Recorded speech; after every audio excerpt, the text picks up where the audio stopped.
So I was born on May 27th, 1999. Now, if you're a tornado fan, the day May 27th might sound familiar to you. It's the day that Jarrell, Texas was hit by the last F5 tornado to hit the state. Now, in terms of sheer size of destruction, Jarrell doesn't really compare to anything. It only hit one neighborhood, and if you want to see sheer size of destruction on that level, that would belong to Joplin. Joplin, Moore, basically whenever a tornado hits a densely populated population area. But in terms of the scale of destruction, the sheer intensity of destruction, Jarrell is truly in a class of its own. It's not just that it destroyed well-built homes, which the definition of F5 is swept clean, well-built home foundation, which, let's be honest, has happened quite a few times since 2013's Moore F5, but I'm not going to get into that debate. But in terms of actual intensity, Jarrell truly is in a class of its own. It's not just that it swept the foundations of these houses, it's that it left practically nothing there. If you look at pictures of it, or if you look at video of it, and if you listen to eyewitness accounts, there was just nothing to find. If you look at pictures of Joplin or these other F5s that have hit major towns, yeah, there's a clean swept foundation, but you also get huge piles of debris. So you would expect to find something like that here, but no, there was just nothing. There was no debris. Every piece of debris that was found was super small and had been ground to a pulp. The tornado essentially was a giant sandblaster. Now, there were several reasons for how this happened, but I'll get to that when we actually get to Jarrell. For now, we are currently on our way to Waco, which was also hit by its own tornado in 1953. It's one of the most infamous tornadoes in history because, well, you'll find that out too. So Waco was hit by the deadliest tornado in Texas history, tied with the tornado that hit Goliad in 1902. But this tornado hit a much more densely populated area than Goliad. Waco nowadays is known for quite a few things. It's the home of Baylor University. It is home of the Dr. Pepper Museum. But it's also most famous for the siege on the Davidian complex. To be fair, Dallas is known for killing a president, so could be worse. But in 1953, Waco is a developing city. It's got some skyscrapers, mainly the Alico building, which is one of the newer developments in the area at the time. And all of a sudden, on the afternoon of May 11th, they started picking up something on radar. Interesting fact, this tornado that hit Waco was the first ever tornado to be detected on radar. And it's one of the big catalysts of the national storm surveillance system that we have now. But at the time, warnings were not as sophisticated as they are today. So a lot of people were caught off guard by this tornado. And 114 people sadly did pass away in this tornado, making it the 11th deadliest in American history and tied with the Goliad tornado as the deadliest tornadoes in Texas history. This tornado hit the downtown area of Waco, and you can see in some photos next to the Alico building, which I will be showing you. That tornado did hit some major buildings, mainly the RT Dennis building, which wasn't the best built. So it actually collapsed, and that's where at least 30 people died just in that one building alone. There's nowadays a monument dedicated to the victims, as well as a historical marker, which we will be checking out. So yeah, Texas is kind of known for tornadoes. Even in Dallas, where I am right now, it's had its fair share of tornadoes. In 1957, the first ever full-length tornado documentary was made about a tornado that hit Dallas, Texas. And some of the footage from that is still fairly remarkable, even for 1957 quality. And Texas was hit by a tornado in 2019 that hit Richardson and just the North Texas area in general. And even though that tornado was only an F3, and even so, only because of one bit of damage was it considered F3, it still cost $2 billion in damage just because of where it was. So tornadoes, small or large, when they hit densely populated areas, they already can cause massive destruction. So always be weather aware.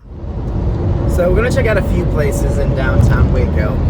Mainly, we're going to check out the Alico building, which was right next to the RT Dennis building, where at least 30 people died.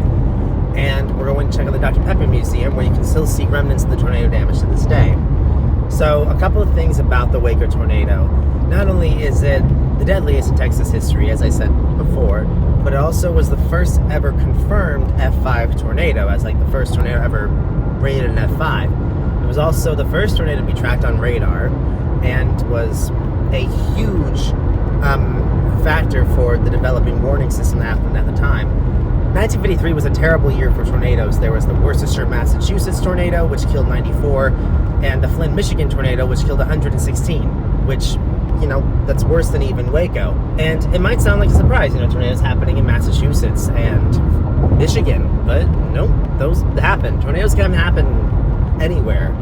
And while they may be more rare in other places, they happen all over the place.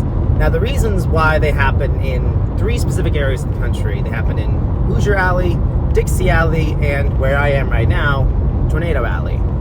Tornado Alley is probably actually not the most active tornado place anymore besides Dixie Alley, but it's the place that has a lot of wide open plains, so you can see tornadoes from a long distance, and that's where a lot of classic tornado footage and a lot of classic storm chasing came from, was this area. And when it comes to why tornadoes perform so much in the US, it's solely down to our geography.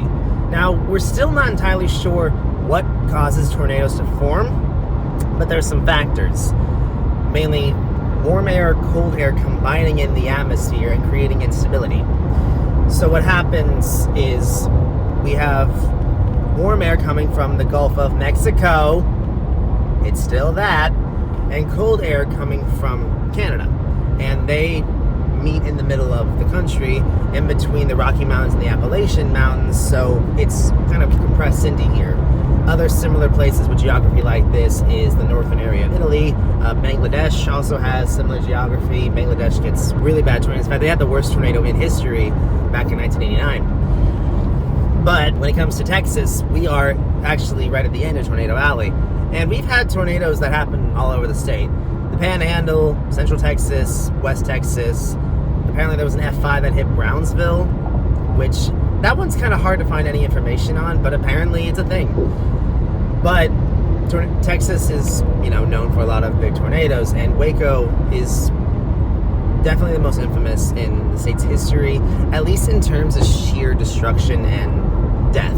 Like 114, like when that happened in Joplin, it was considered unprecedented, but that showed like Joplin was fairly unwarned. People weren't even aware that there was a tornado on the ground for a lot of it, but that was the commonplace thing back in the 1950s, before period. And it was actually Waco that is a big part of why we have the warning system that we have today. But we're going to check out those places, and we're going to see how they stand today. So I arrived here in downtown Waco, where on May 11th, the F5 tornado went through the city. And this here is the Dr. Pepper Museum. And you can see here, this change in the brick. Look closely, you can see, dang, you can even see some of the damage to the bricks, but that's the repair from when the tornado hit this building. And we're going to see some other places that didn't have any remnants remaining, but right here, you can see the ways that the tornado has still affected the area today.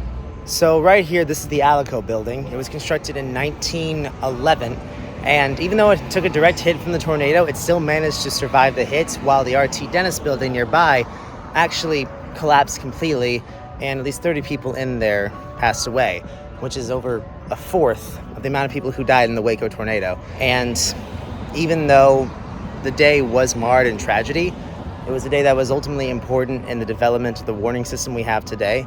So despite the 114 lives lost that day in 1953, we have a lot to thank for them. There's actually 2 nearby markers for the tornado. This here is the 1953 Waco tornado marker, the historical marker, and across the street from here on 330 Austin Avenue is the Teardrop Memorial that actually lists all the names of the people lost that day. So it's good to know that no matter what, Waco has still thrived and has not forgotten the tragedy and has moved on despite it. So I must say, upon leaving Waco, it's really amazing to see the ways that the tornado has shaped the foundation, yes, but also how they have memorialized the people there and the respect that is given to them. You know, I was just walking through the downtown area, and it actually put in quite perspective the path of this tornado, the distance it went through. It literally went straight through the heart of the city. When basically right over the city hall and over the tallest building there. And it's the scary thing about when a tornado actually hits a populated area.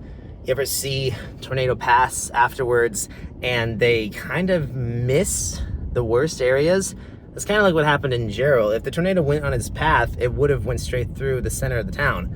If El Reno had actually gone the normal direction of most tornadoes, it would have went straight through the town rather than in the fields. And as bad as El Reno was, if it had actually gone through the town itself, it would have been completely catastrophic. But it just shows sometimes people get really lucky when it comes to tornadoes and other times not so much. And in this case, people weren't properly warned, buildings were not up to snuff, and a lot of people sadly didn't make it. And the modern day warning system is built in part off of the back of the 114 people that were lost on that one day in May in 1953. And even though the remnants of it still remain, what also has blossomed from it is a growing community. Not every place does that. Many tornado places just completely disappear. And even if those are usually smaller places like Manchester or Jordan, for example, it's still very heartening to see growth from a place like this. And a reminder that just because you live in the big city doesn't mean that you're safe. Although, I do want to take note that it was actually the skyscraper, even though it was built in 1911, it was the skyscraper that still stands to this day. It makes me wonder about if a tornado hits a skyscraper again, because there's been instances like, I think it's called the Metro Tower in Lubbock, that has been hit in the past, and it's instances like that where we know that a tornado can do damage to a skyscraper. I mean, the Joplin tornado just twisted the foundation of the hospital that it passed over. So who knows what would happen if a tornado hit Dallas again today and it went straight through the skyscrapers. We would know it would shred them off the glass, but what else would it do? And it's also a terrifying thought of just how a day like today can suddenly either end the lives of some people or completely change a community forever. Because that's what this tornado does. That's what tornadoes often do. They go through an area and change it forever. It's an event that may last maybe at most an hour. Sometimes a tornado lasts up to 2-3 hours, but it's not lasting long in the one place. And even so, it's going to leave its impact physically, mentally, eternally. So I'm currently on the outskirts of Jarrell, and at these rest stops, which is actually where Scott Guest stopped to film the famous footage that we've seen, they actually have information here about the tornado, about the radar signature, when it formed. It started off, as you can see here, it just started off with this really tiny little rope thing that did grow in size, but it doesn't even show the full size of what this tornado got up to. And there's other information about what a tornado is, and just some really fun facts about it. Fun fact, this is actually not the oldest photo of a tornado. The oldest photo of a tornado was actually in Kansas about 4 months before this one, though look at that thing, that's more menacing. And other things that just have happened all throughout in Texas, like the Seymour, Texas tornado. This one's a very famous tornado in terms of look. It didn't actually hit anything, but it's determined this is a very powerful tornado if it actually did hit something. And then the modest clouds, tornadoes that hit Wichita, and other things that have been captured throughout history. Clearly this is probably from actually when this was enacted, because it mentions here in 2007, the enhanced Virginia scale was introduced, correlating wind speeds with damage. F0 is the weakest, F5 is the strongest, and these are the old wind speeds. Nowadays, we know that an F5 could just be 200 miles an hour and do extensive damage. Over here, you see more things about how tornadoes are actually formed. We still don't entirely know, but an incredibly unstable atmosphere is definitely involved. A dry line is usually involved, because I don't know that part. I just find it fascinating. But other little details, people have been trying to find out the whole process of a tornado, and that actually was shown here. Dimmitt, Texas. As you can see, the entire process of the tornado is shown, including part where it goes back into the clouds, and then you probably have seen these photos of it. This photo especially, these two photos are especially infamous of the Dimmitt, Texas tornado. doesn't old photography just make these things look so much more terrifying? Because you hear about here the purpose of the experiment. The tornado developed quickly on the south side of Dimmitt, moving cyclonically about the mesocyclone to the east of Dimmitt. And it was actually this and Union City, those tornadoes, that helped them to understand tornadoes a whole lot better. So the Jarrell tornado started off way down there towards Prairie Belle on the opposite side of the interstate. It was right along the highway and moving right against it. And Scott Guest actually recorded what is now known as probably some of the best tornado footage ever. From where he is, there is an elevation where you can actually see into the field that the tornado was hitting. It was tearing up some hay bales and started off as just this skinny rope as it traveled along the highway, but he was worried that it was starting to get too big. So Scott actually then moved to this rest stop, which this rest stop, I don't know if it always had the tornado shelters, but it does have those today, and has information inside of it about it. And he's just down here doing some interviews and starting to talk to these people about, oh, yeah, you seen the tornado. And what starts off as this skinny rope, while he's looking away towards the end of the road, as it's actually heading into the town, it has now expanded into the monster wedge that we know. And now that we have seen from where it travels down this path, and tons of people are stopping on the interstate, hiding in their overpasses, which we now know not to do, and just absolutely congesting the highway. It's a miracle that no accidents had happened. And Scott gets the footage and then just turns around for a moment, has to take shelter because of some hail, and then he turns around, and now the tornado has turned into a monster. Right now I'm currently driving along the interstate that the tornado was driving past. I've driven past it many times in my life, and out there in that field is where that tornado that became known as one of the most destructive in history started out as just a very tiny wedge moving in the opposite direction of pretty much all tornadoes in general. And with the conditions being what they were alongside this interstate, tons of footage of it is captured, and people are getting a real sense of this thing, but at some point it disappears and people stop recording it. But then they notice that there is still some circulation of dust on the ground, which implies that there is still a funnel there. It's just not actually the full condensation funnel. But someone actually did capture the whole sequence in photograph, and that is Scott Beckwith. And Scott worked at the Jarrell Farm Supply Company when it still existed. And he had a camera on him at the time. So he starts taking pictures of the tornado in pretty much every stage of its life. Some of it you can find online, others you can only find in this book about the people of Jarrell. But for the most part, you do actually see the full sequence. Even when the tornado disappears, it becomes this dust cloud, and then it eventually turns into, well, you probably are aware of that. But right now, that's where we're heading, and we'll actually get to see from his perspective where everything was. So I'm currently standing on the foundation of what used to be the Jarrell Farm Supply Store, which is not where the tornado actually hit. This is not from the tornado. This is actually the place where Scott Beckwith took his famous photography sequence. Also, if I'm glistening, I'm wearing sunscreen. I don't want to burn. I'm very pale.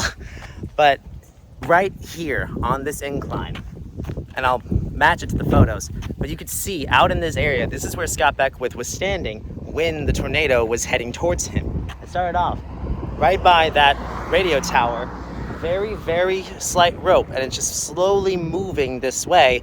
And at one point, it just completely disappears. And then at another point, it comes back as a dust bowl, and then it turns into what is now known as the Dead Man Walking, which is a multiple vortice tornado. Now it's called that because an ancient Native American tale, which some people say that this is true, Native Americans have said that it's true, it comes from various different tribes.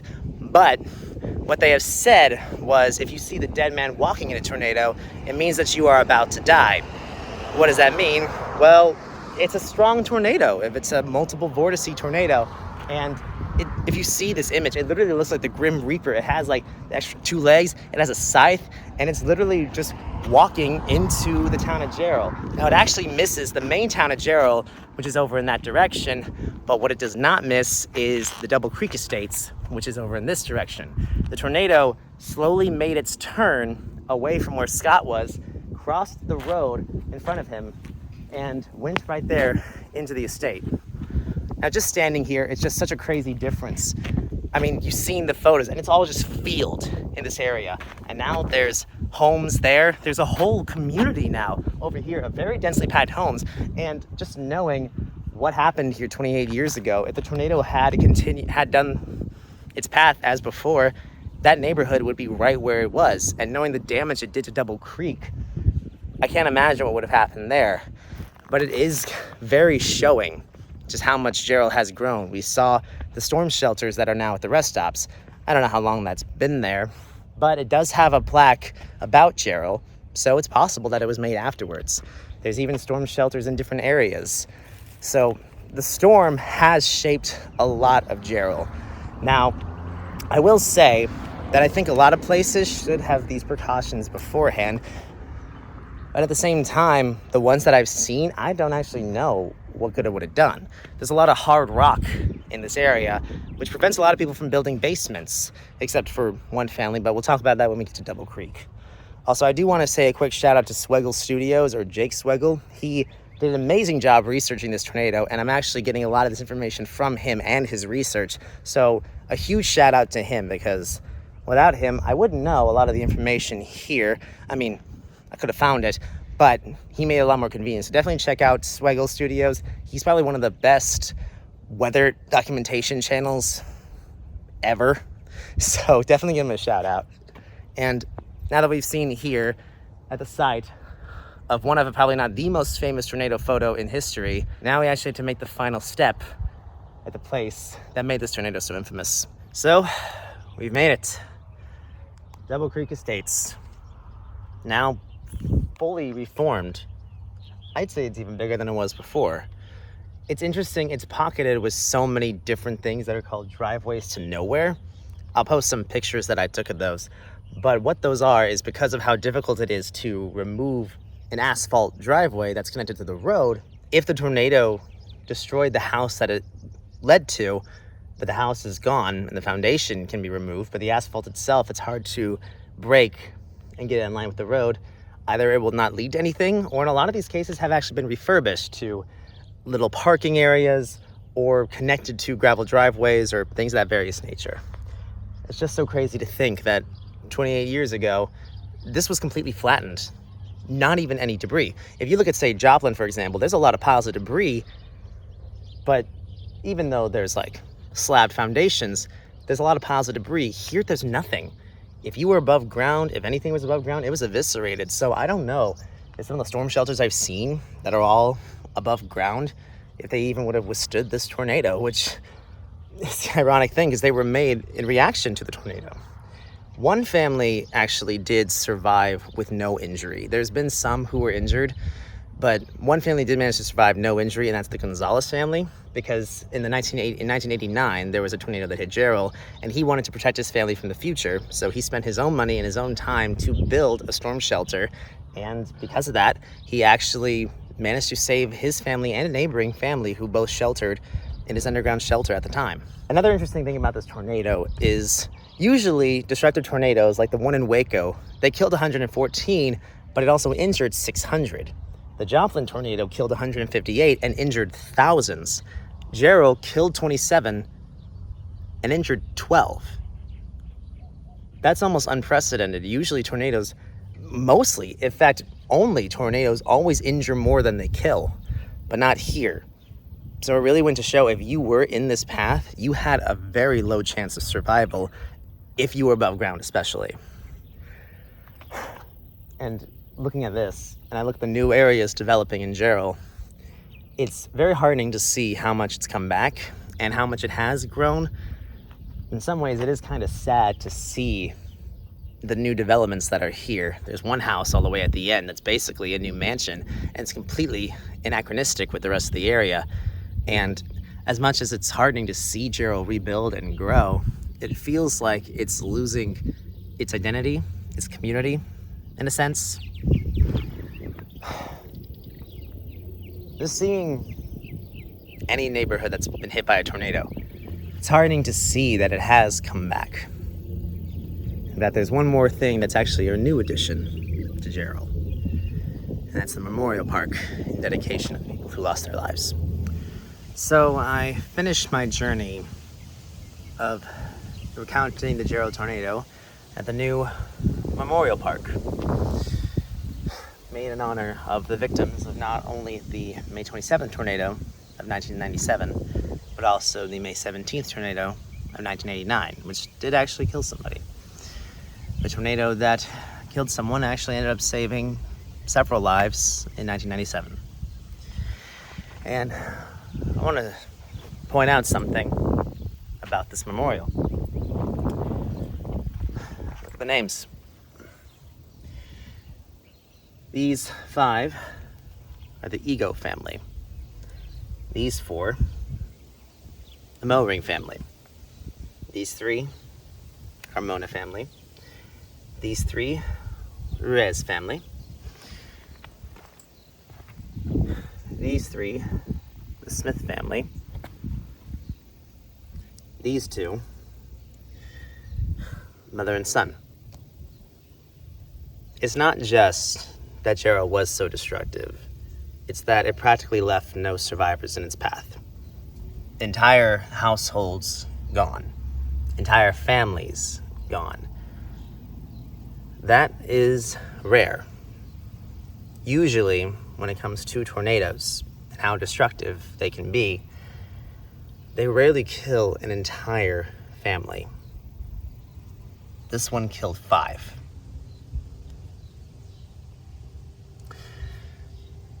And it's wild. This tornado got me into tornadoes. It was that it happened on my birthday, and I was so enamored by it. There was an F5 that it hit Texas in my state, and they're talking about it so much. Why are they talking about it? And it took me a while to actually find out why Jarrell is still talked about so much. It's not just that it was destructive, it's that it seemingly was vindictive. It just sat on one neighborhood in one town. And seeing how much this town has changed, I mean, heck, there's now homes like that in the neighborhood that was once destroyed by that tornado. And the town's changed so much. If you recall, there's a new neighborhood across the street from the old Jarrell supply station. I'm surprised that nothing's been built on that yet. I'm sure in time it will be. But knowing that that tornado was right in the path of that neighborhood too, what could have happened?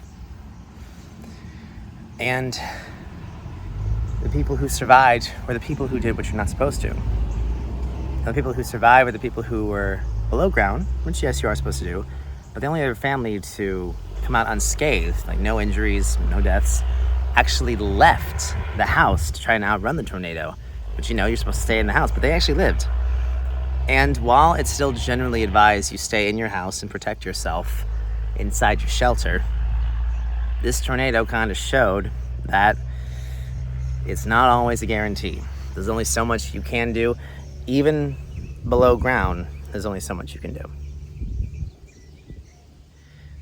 Tornadoes are an incredible force in nature. They're rare.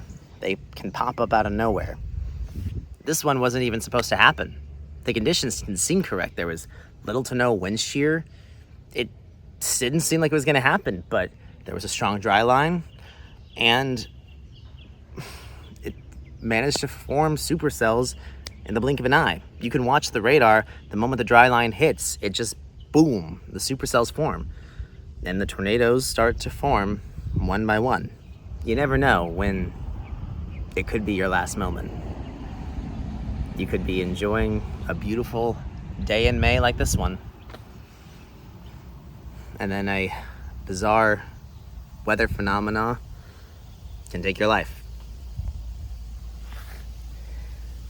And I think it's important that while tornadoes are fascinating, I still am fascinated by them. I love them. I love learning about them, researching them, chasing them. They are still destructive. They are still disastrous. From the tiniest ones, like Jarrell, to the biggest ones, like Jarrell. And it's important to remember that these are real people on the line. These are real lives on the line. And it's important to get the warnings out there, to get people alert, to be cautious, to be safe, because you're never fully safe. No matter what, you are never fully safe from a tornado. And even in this case where people did everything that they were supposed to, it was not enough. You never know what could happen to you. So hold on to life, enjoy the precious things, and keep learning about the fascinating world. It's hard for me to know where to go from here. I came here knowing that it was going to be heavy. I didn't expect this much. And even the town itself, as much as it's grown, heck, there's now a trailer park that wasn't there before. The town's grown so much. Some ways for the best, some ways for the worse. Now, would that have happened without the tornado? I think it would have. The tornado didn't hit the town itself. If it did, then maybe. Like the town of Greenfield completely rebuilt, but it lost half its population because so many of them moved away. Even though it's now like the greenest town in the country, it's essentially dying out. Jarrell manages to live on. Maybe that's in proximity to Austin. Maybe it's because of the interstate. Maybe because people actually want to keep living here. That's the other thing about this tornado, is the fact that it only hit that one neighborhood and it caused so much destruction. If it had just been 30 miles more south, as some of the other tornadoes were, if this tornado was just a bit more south, God knows the level of destruction it would have caused and how many lives it would have taken. In some ways, it's lucky it just hit this neighborhood. Because if this level of destruction can happen from this one tornado, imagine if it hit elsewhere. If El Reno had just been 30 miles to the east, it would have hit right in the heart of Oklahoma City. In some ways, as disastrous as these tornadoes are, there's an element of luck to them as well. It's the knowledge that this very thing could happen anywhere, and we're lucky that it decided to hit in this field. Sometimes with Joplin or with Waco, we don't get so lucky.